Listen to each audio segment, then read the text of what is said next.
പ്രിയങ്ക ഗാന്ധി ഇതാ ഈ വേദിയിലേക്ക് കടന്നു വന്നിരിക്കുന്നു.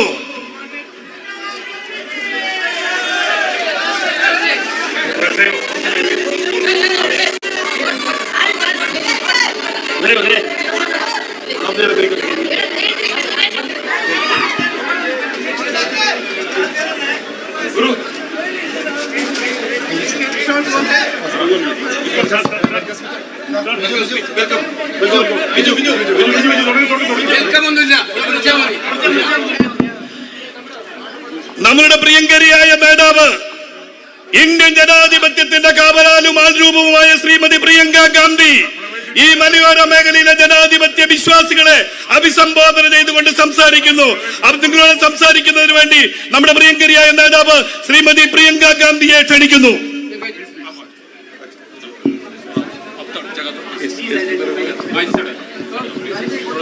My dearest sisters and brothers, എൻ്റെ ഏറ്റവും സ്നേഹം നിറഞ്ഞ സഹോദരി സഹോദരന്മാരെ, all my colleagues who are here with me today, എൻ്റെ കൂടെ ഇന്നിവിടെയുള്ള എൻ്റെ പ്രിയപ്പെട്ട സഹപ്രവർത്തകരെ, I thank you from the bottom of my heart for the love you have given me. നിങ്ങൾ എനിക്ക് നൽകിക്കൊണ്ടിരിക്കുന്ന സ്നേഹത്തിന് എൻ്റെ ഹൃദയത്തിന്റെ ആഴങ്ങളിൽ നിന്ന് ഞാൻ നിങ്ങളോട് നന്ദി പറയുകയാണ്. Every single moment since I have set foot here in Wayanad, I have only felt your love and affection, and you have welcomed me into your homes, into your hearts like one of your own.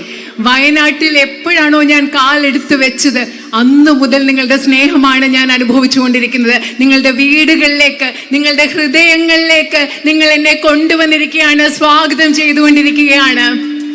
The first day when I came here, I was going to my hotel and my car was stopped by some men and they wanted to talk to me, and one of them said he was from the army and he said that his mother wanted to see me. ഞാൻ ആദ്യം ഇങ്ങോട്ട് വന്നപ്പോൾ പോകുമ്പോൾ വഴിയിലെ car നിർത്തിയിട്ട് അവിടെ 3-4 പേരുണ്ടായിരുന്നു. അതിലൊരാൾ പറഞ്ഞു അദ്ദേഹം ആർമിയിൽ നിന്നുള്ള ആളായിരുന്നു, അദ്ദേഹത്തിന്റെ അമ്മയ്ക്ക് എന്നെ കാണണമെന്ന് അദ്ദേഹം എന്നോട് പറഞ്ഞു. So I said, take me home. So we walked to his house, and as I entered his home, I saw his mother standing there, and she didn't know I was coming, but she saw me, her face lit up with joy, and she hugged me and held me close to her as if I was her own daughter. അതില്ല, അദ്ദേഹം എന്നോട് പറഞ്ഞു വീട്ടിൽ പോയി അമ്മയ്ക്ക് എന്നെ കാണണം. അപ്പം ഞാൻ അദ്ദേഹത്തോട് പറഞ്ഞു ശരി നമുക്ക് വീട്ടിലേക്ക് പോവാം. ഞങ്ങൾ വീട്ടിലേക്ക് നടന്നു. രാത്രിയായ സമയമായിരുന്നു. വീട്ടിൽ ചെന്നപ്പോൾ അദ്ദേഹത്തിൻ്റെ അമ്മ അവിടെ ഇരിക്കുന്നുണ്ടായിരുന്നു. ആ അമ്മയ്ക്ക് അറിയില്ലായിരുന്നു ഞാൻ വരുന്നുണ്ടായിരുന്നെന്ന്. പക്ഷെ എന്നെ കണ്ടപ്പോൾ അമ്മയുടെ ആ സന്തോഷം കൊണ്ട് മുഖത്താകെ തെളിച്ചായി. എന്നെ കെട്ടിപ്പിടിച്ചു, ചേർത്ത് പിടിച്ചു. ഞാൻ അമ്മയുടെ മകൾ എന്ന പോലെ ആ അമ്മ എന്നെ ചേർത്ത് പിടിച്ചു. And then she took me inside her home. She made me sit down. Her name is Frisia. And she put her rosary in my hand. ആ അമ്മ എന്നെ കൈ പിടിച്ച് വീട്ടിനകത്ത് കൊണ്ടുപോയി അവിടെ ഇരുത്തിയിട്ട്, ഫ്രേസിയ എന്നാണ് അമ്മയുടെ പേര്, ആ അമ്മയുടെ കയ്യിലുള്ള കൊന്ത എൻ്റെ കയ്യിൽ വെച്ച് തന്നു. And she said, give this to your mother from me. എന്നിട്ട് ആ കൊന്ത എൻ്റെ കയ്യിൽ വെച്ച് തന്നിട്ട് അമ്മ എന്താ പറഞ്ഞെന്നറിയോ, ഇത് കൊണ്ടുപോയി നിങ്ങളുടെ അമ്മയ്ക്ക് കൊടുക്കണം എന്നാണ് എന്നോട് പറഞ്ഞത്. And that was my first day, my first evening of coming to Wayanad. I was coming to file my nomination. In that first moment, you accepted me, brought me to your home, gave me even a rosary for my mother. You have really touched my heart. ശരിക്കും അത് ഞാൻ വയനാട്ടിൽ വന്ന ആദ്യത്തെ ദിവസമാണ്. Nomination paper കൊടുക്കാൻ, നാമനിർദ്ദേശ പത്രിക സമർപ്പിക്കാൻ ആദ്യമായിട്ട് ഇവിടെ വന്ന ആ വൈകുന്നേരം നിങ്ങൾ എന്നെ വീട്ടിൽ കൊണ്ടുപോയി എനിക്കൊരു കൊന്ത തന്നു, എൻ്റെ അമ്മയ്ക്ക് നൽകാൻ ഒരു കൊന്ത തന്നു. ആ അനുഭവം ശരിക്കും എൻ്റെ മനസ്സിനെ സ്പർശിച്ച ഒരു അനുഭവമാണ്. But I was not surprised because I know the history of Wayanad. പക്ഷെ അത് ആ ഒരു അനുഭവം വന്നപ്പോൾ എനിക്ക് അതിശയം ഉണ്ടായില്ല. കാരണം എനിക്ക് വയനാടിന്റെ ചരിത്രം എന്താണെന്ന് അറിയാം. I know how the people of Wayanad have always stood for what is right. എനിക്കറിയാം എങ്ങനെയാണ് വയനാട്ടിലെ ജനങ്ങളായ നിങ്ങൾ ഓരോരുത്തരും എല്ലാ കാലത്തും എന്താണോ ശരി അതിനു വേണ്ടി നിലകൊണ്ടിട്ടുള്ളവരാണെന്ന് എനിക്കറിയാം. In some ways you represent everything that is good about our country. ഒരർത്ഥത്തിൽ പറഞ്ഞാൽ വയനാട്ടുകാരായ നിങ്ങൾ ഓരോരുത്തരും ഈ രാജ്യത്ത്, ഇന്ത്യയിൽ ഏറ്റവും നല്ലതായിട്ട് എന്താണോ ഉള്ളത് അതിനെ പ്രതിനിധാനം ചെയ്യുന്നവരാണ് വയനാട്ടിലെ നിങ്ങൾ. You have a deep history. Your indigenous people fought against the British.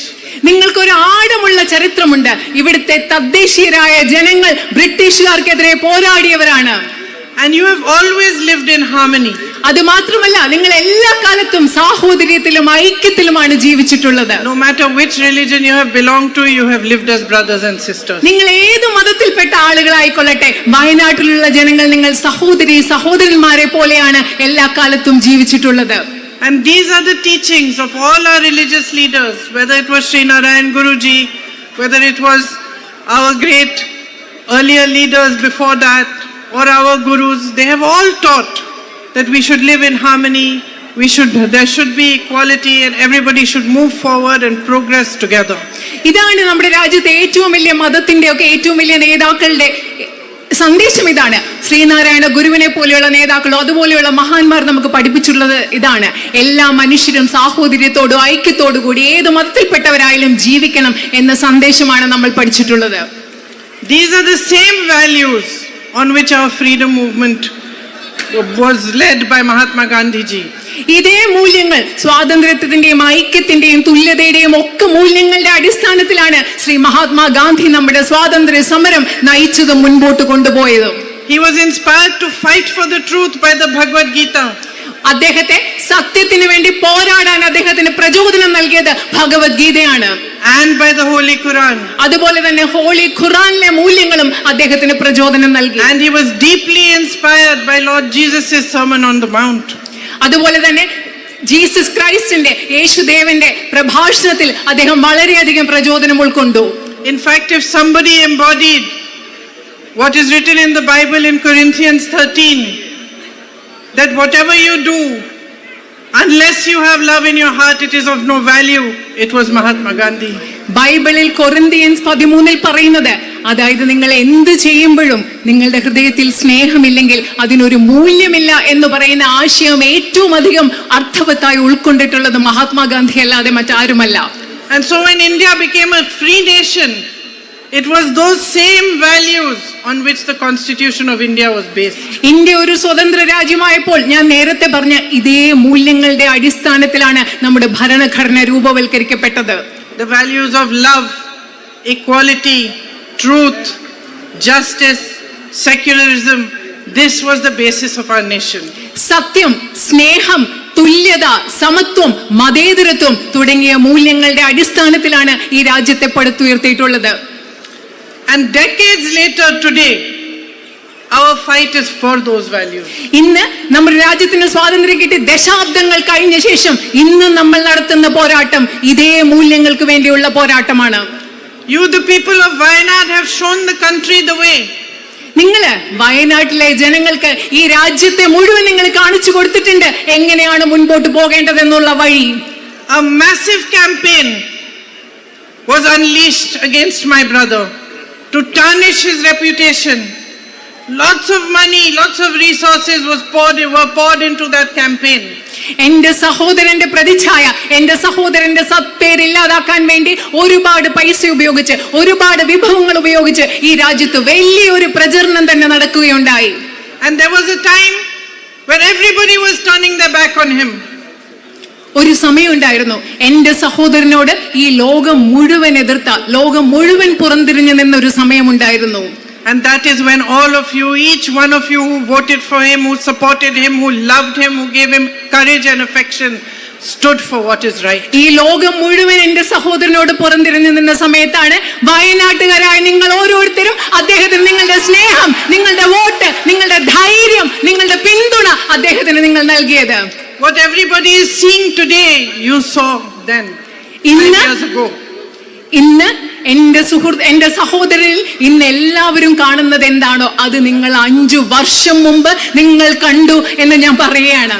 Today the whole world recognizes that this one man is standing for the truth. He is fighting for the truth and he has the courage to keep fighting no matter what happens to him. ഇന്ന് ലോകം മുഴുവൻ അംഗീകരിക്കുകയാണ് ഈ ഒരൊറ്റ മനുഷ്യൻ അദ്ദേഹം സത്യത്തിന് വേണ്ടിയാണ് പോരാടുന്നത്. എന്ത് സംഭവിച്ചാലും സത്യത്തിന് വേണ്ടി പോരാടാനുള്ള ധൈര്യവും കരുത്തും അദ്ദേഹത്തിനുണ്ടെന്ന് ഈ ലോകം മുഴുവൻ ഇന്ന് പറയുമ്പോൾ വയനാട്ടുകാർ നിങ്ങൾ അത് 5 വർഷം മുമ്പ് തിരിച്ചറിഞ്ഞു. But my sisters and brothers of Wayanad, you recognized this man and you recognized his fight much before everybody else did.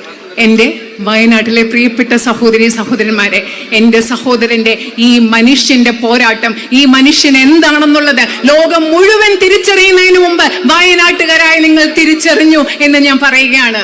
And you made a bond with him of love and trust and loyalty that is in his heart. നിങ്ങൾ അദ്ദേഹത്തോട് സ്നേഹത്തിന്റെ, വിശ്വാസത്തിന്റെ, പരസ്പര വിശ്വാസത്തിന്റെ, സ്നേഹത്തിന്റെ ആഴമുള്ള ഒരു ബന്ധം നിങ്ങൾ അദ്ദേഹത്തോട് ഉണ്ടാക്കിയെടുത്തിട്ടുണ്ട്. ആ ബന്ധം അദ്ദേഹത്തിന്റെ ഹൃദയത്തിൽ എപ്പോഴുമുള്ള ഒരു ബന്ധമാണ്. He and all of us in his family are deeply, deeply grateful to you for what you did for him. അദ്ദേഹം മാത്രമല്ല, ഞങ്ങളുടെ കുടുംബത്തിലെ ഓരോ അംഗവും വയനാട്ടുകാരായി നിങ്ങൾ അദ്ദേഹത്തിന് വേണ്ടി എന്താണോ ചെയ്തത്, വയനാട്ടുകാരായി നിങ്ങൾ അദ്ദേഹത്തിന് വേണ്ടി എന്താണോ ചെയ്തത്, അതിനുവേണ്ടി ഞങ്ങൾ ഓരോരുത്തരോടും നിങ്ങളോട് എന്നെന്നും കടപ്പെട്ടിരിക്കുന്നവരായിരിക്കുമെന്ന് ഞാൻ പറയുകയാണ്.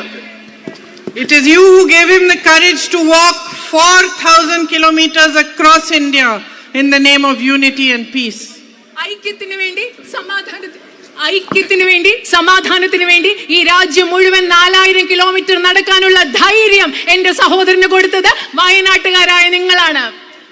I am his sister, so I can tell you how sad he was to leave you. ഞാൻ അദ്ദേഹത്തിന്റെ സഹോദരിയാണ്. അതുകൊണ്ട് എനിക്കറിയാം വയനാട്ടിലെ നിയോജക മണ്ഡലം ഉപേക്ഷിച്ചു പോകേണ്ടി വന്നപ്പോൾ, നിങ്ങളെ ഉപേക്ഷിച്ചു പോകേണ്ടി വരാൻ അദ്ദേഹത്തിന് എന്തുമാത്രം വിഷമമുണ്ടെന്ന് അദ്ദേഹത്തിന്റെ സഹോദരിയായി എനിക്കറിയാം. And for me, there is no greater example than what kind of relationship people and their leaders should have than the relationship between Rahul and you.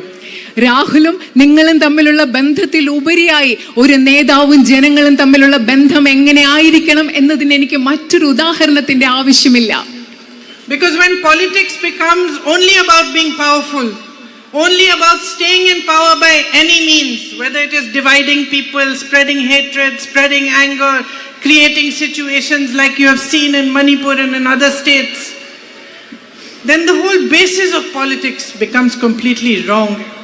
രാഷ്ട്രീയം എന്ന് പറയുന്നത് ഏത് വിധേയം അധികാരത്തിൽ നിലനിൽക്കുന്നതിന് വേണ്ടി, അധികാരം നേടുന്നതിന് വേണ്ടി ജനങ്ങളെ വിഭജിച്ചുകൊണ്ട്, നിങ്ങൾ മണിപ്പൂരിൽ കാണുന്നത് പോലെ ജനങ്ങളെ വിഭജിച്ചുകൊണ്ട് മുൻപോട്ട് പോകുമ്പോൾ രാഷ്ട്രീയത്തിന്റെ അടിസ്ഥാനം തന്നെ തെറ്റായി മാറുന്നു. When there is no respect for people, those very people who have put you in power, those very people who have put you in the position to be a minister or an MLA or an MP or a prime minister, when you lose respect for those very people, then you lose respect for the nation and for the country. നിങ്ങളെ മന്ത്രിയാക്കിയ, നിങ്ങളെ MLA ആക്കിയ, നിങ്ങളെ പ്രധാനമന്ത്രിയാക്കിയ ജനങ്ങളോട്, ഈ രാജ്യത്തെ ജനങ്ങളോടുള്ള ബഹുമാനം, നിങ്ങൾക്ക് അടിസ്ഥാന ബഹുമാനം നഷ്ടപ്പെടുമ്പോൾ നിങ്ങൾക്ക് ഈ രാജ്യത്തോടുള്ള അടിസ്ഥാനപരമായ ബഹുമാനമാണ് നഷ്ടപ്പെടുന്നത്. Today all of us standing on this stage in front of you know in our hearts that we can't stand here unless you support us. ഇന്ന് ഈ സ്റ്റേജിൽ നിൽക്കുന്ന ഞങ്ങൾ എല്ലാവർക്കും ഹൃദയത്തിന്റെ ആഴങ്ങളിൽ അറിയാം, നിങ്ങൾ ഞങ്ങളെ പിന്തുണച്ചില്ലെങ്കിൽ ഈ വേദിയിൽ നിന്ന് നിൽക്കാൻ ഞങ്ങൾക്ക് പറ്റില്ല എന്നുള്ളത് ഞങ്ങൾക്ക് ആഴത്തിൽ അറിയാം. This is not our greatness or our power that we are standing here. It is your greatness, it is your power that we are reflecting back to you. ഞങ്ങൾ ഈ വേദിയിൽ നിൽക്കുന്നത് ഞങ്ങളുടെ മഹത്വമല്ല, ഞങ്ങളുടെ ശക്തിയല്ല, ഇത് നിങ്ങളുടെ ശക്തിയാണ്. നിങ്ങളുടെ ശക്തി കൊണ്ട്, നിങ്ങളുടെ മഹത്വം കൊണ്ടാണ് ഞങ്ങൾ ഇവിടെ നിൽക്കുന്നത്. നിങ്ങളുടെ ശക്തിയും മഹത്വവും പ്രതിഫലിപ്പിച്ച് നിങ്ങളിലേക്ക് തരികയാണ് ഇവിടെ നിന്ന് ഞങ്ങൾ ചെയ്യുന്നത്. But what are we seeing in our country? What kind of politics are we seeing today? For the last 10 years, what is it that we have all witnessed? പക്ഷെ നമ്മൾ ഇന്ന് നമ്മുടെ രാജ്യത്ത് എന്താണ് കണ്ടുകൊണ്ടിരിക്കുന്നത്? ഏത് തരത്തിലുള്ള ഒരു രാഷ്ട്രീയമാണ് നമ്മുടെ രാജ്യത്ത് കണ്ടുകൊണ്ടിരിക്കുന്നത്? കഴിഞ്ഞ 10 വർഷങ്ങളായി നമ്മൾ എന്തിനാണ് സാക്ഷിയായിക്കൊണ്ടിരിക്കുന്നത്? We have witnessed complete disrespect for the people of India. നമ്മൾ ഈ കഴിഞ്ഞ 10 വർഷങ്ങളായി കണ്ടുകൊണ്ടിരിക്കുന്നത് ഈ രാജ്യത്തെ ജനങ്ങളോട് പൂർണ്ണമായ ബഹുമാനമില്ലാത്ത ഒരവസ്ഥയാണ്. All the policies that the BJP government, Modi ji's government are making are being made for the benefit of his 5 or 6 big businessmen friends. Narendra Modi ഗവൺമെന്റിന്റെ എല്ലാ നയങ്ങളും അദ്ദേഹത്തിന്റെ 5 or 6 ബിസിനസ്സുകാരായ വ്യവസായികളായ സുഹൃത്തുക്കളുടെ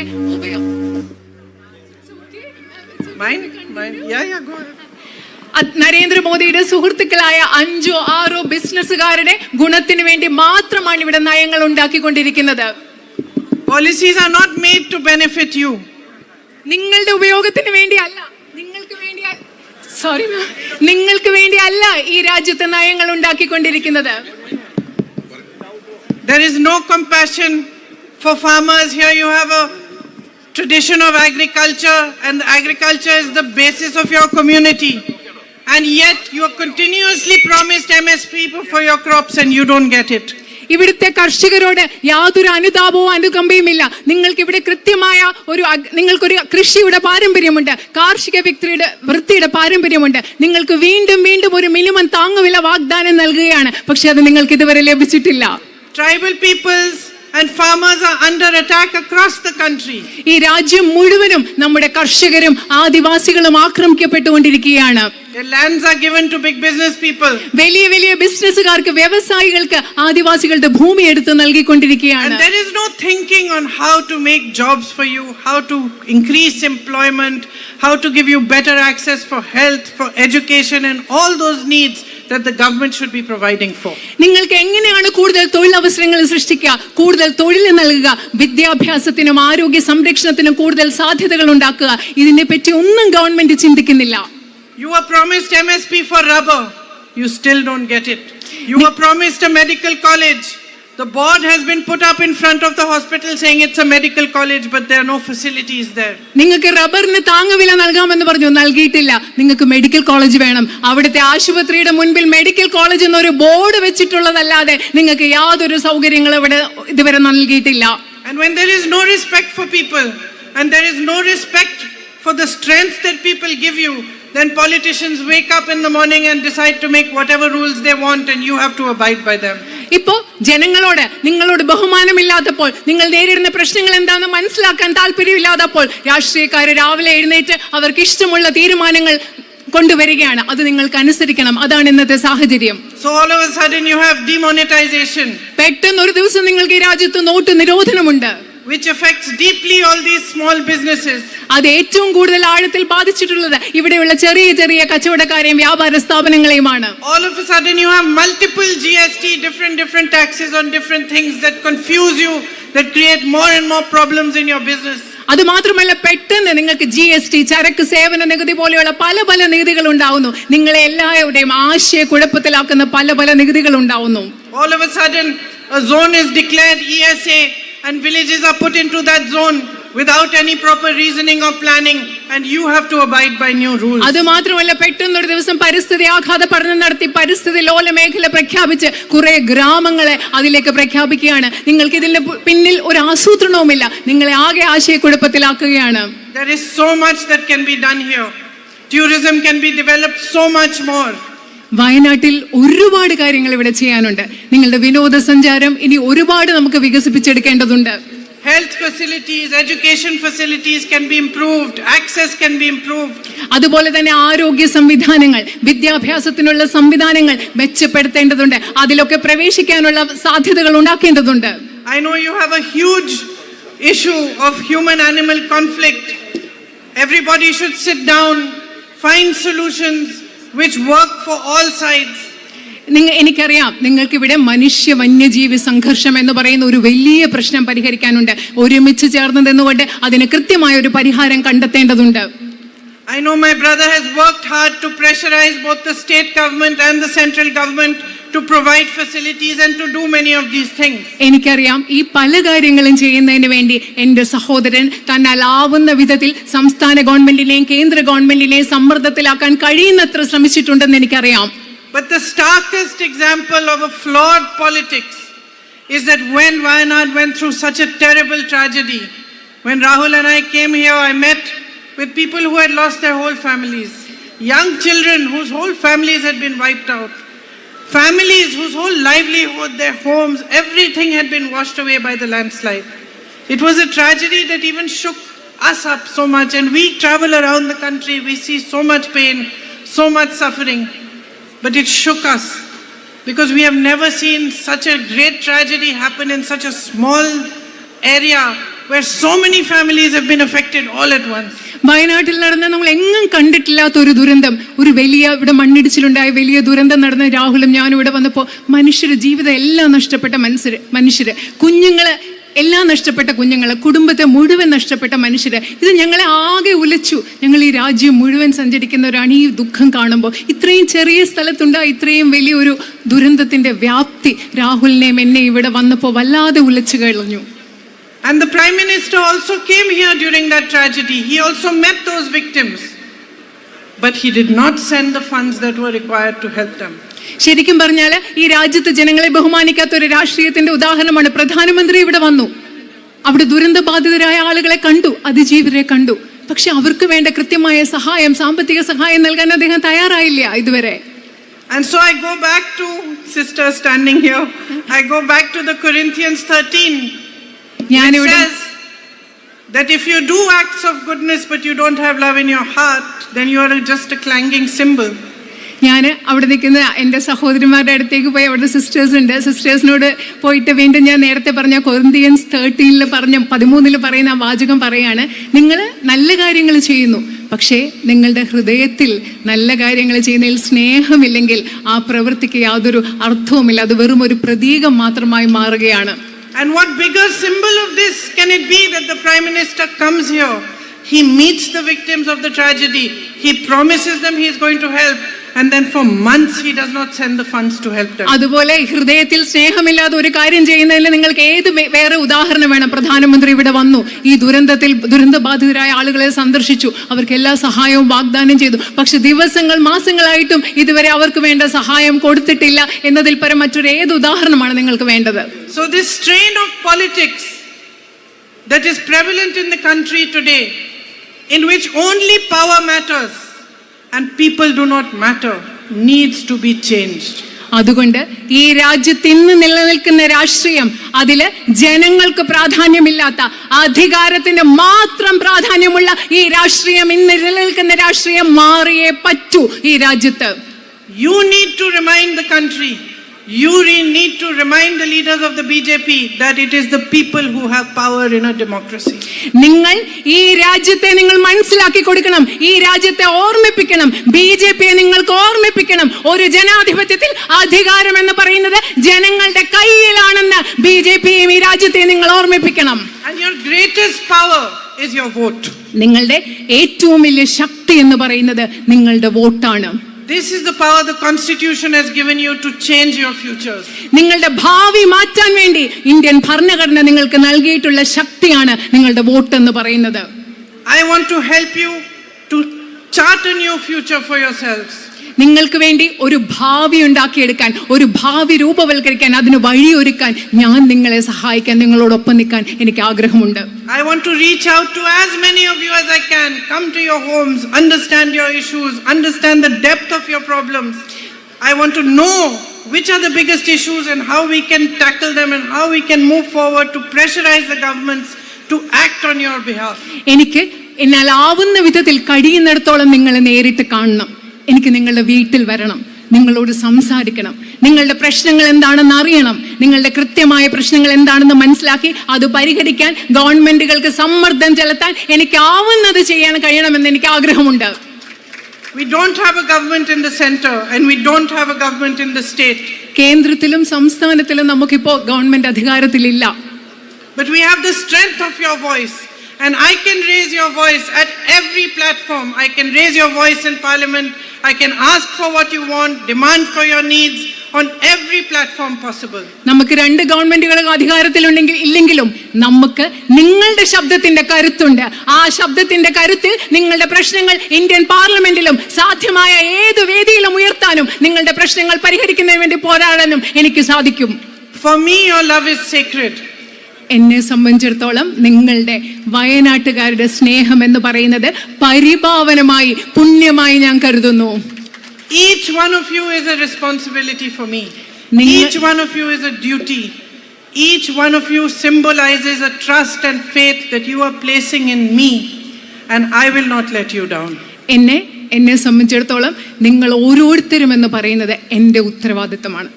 നിങ്ങൾ ഓരോരുത്തരും എന്ന് പറയുന്നത് എൻ്റെ കടമയാണ്. നിങ്ങൾ ഓരോരുത്തരും എനിക്ക് നിങ്ങളോടുള്ള ഉത്തരവാദിത്വത്തിന്റെ, നിങ്ങൾ എന്നിൽ അർപ്പിക്കുന്ന വിശ്വാസത്തിന്റെ, സ്നേഹത്തിന്റെ പ്രതീകമാണ്. ഞാൻ ഒരിക്കലും വയനാട്ടുകാരായ നിങ്ങളെ നിരാശപ്പെടുത്തില്ല. I see so many young girls and boys the age of my own children. I know how you are well educated. Your parents have worked hard to educate you. ഇവിടെ ഞാൻ ഒരുപാട് ചെറുപ്പക്കാരായ ആൺകുട്ടികളെയും പെൺകുട്ടികളെയും കാണുന്നത് എൻ്റെ മക്കളുടെ പ്രായമുള്ള ആൺകുട്ടികളും പെൺകുട്ടികളാണ്. എനിക്കറിയാം നിങ്ങളുടെ അച്ഛനമ്മമാർ നിങ്ങളെ പഠിപ്പിക്കാൻ വേണ്ടി എത്രമാത്രം കഷ്ടപ്പെട്ടിട്ടുണ്ടെന്ന് എനിക്കറിയാം. And for me it would be a mission to provide you, to help you to get a better future for yourselves. ഇവിടെയുള്ള ആൺകുട്ടികൾക്കും പെൺകുട്ടികൾക്കും നിങ്ങളെ സഹായിക്കുക, നിങ്ങൾക്ക് മികച്ച ഒരു ഭാവി ഉണ്ടാക്കി എടുക്കുക എന്നത് എൻ്റെ ഒരു നിയോഗമായിട്ട് ഞാൻ കണക്കാക്കുന്നു.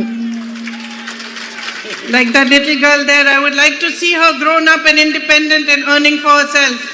അവിടെയുള്ളൊരു ചെറിയ പെൺകുട്ടിയെ കണ്ടോ? ഞാൻ അവള് വളർന്ന് വലുതാകുമ്പോൾ സ്വന്തമായിട്ട് വരുമാനം ഉണ്ടാക്കി സ്വതന്ത്രയായി ജീവിക്കുന്ന ഒരു പെൺകുട്ടിയായിട്ട് അവളെ കാണാൻ ഞാൻ ആഗ്രഹിക്കുന്നു.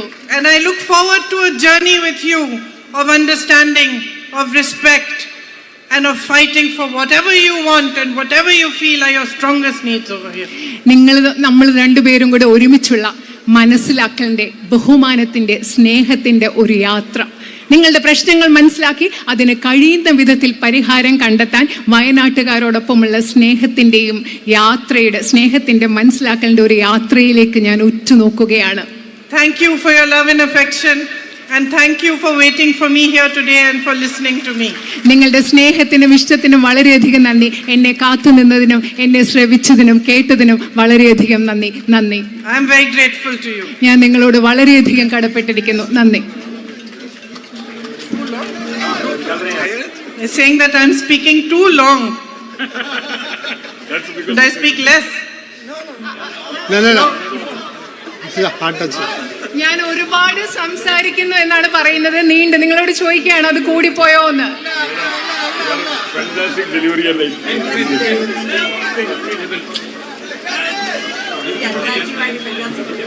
നമ്മുടെ ഈ മഹാസമ്മേളനത്തിൽ പങ്കെടുത്ത എല്ലാ പ്രവർത്തകർക്കും